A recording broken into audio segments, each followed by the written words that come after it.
Oh bos, selamat petang, selamat petang. Saya Abang Pang. Hari ini kita kedai pun ada tapak yang customer trade-in punya kereta tahun 2019. Okey, berdua beza. Harga jual 22,800. Okey, baru trade-in punya. Boleh nampak cat tepat ada sikit cala. Okey, molek depan sikit cala. Baru sampai, belum cuci lah. Kalau 1.0 punya enjin lah, 3 silinder. Tapi dia ada bagi ABS, power steering lah. Dalam cuma abuk saja. Okey. Dia dalam punya seat macam ni. Cantik punya.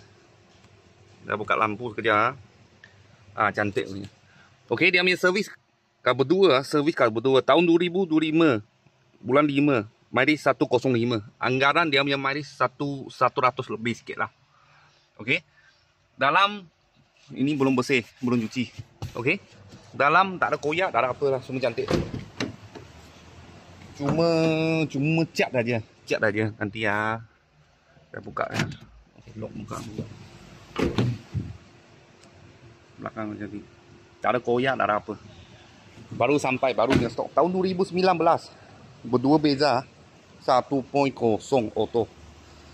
Harga jual 22,800. Kalau bos-bos dengan kawan-kawan siapa tengah cari satu beza, sisi kecil punya, kita sini ada sebiji.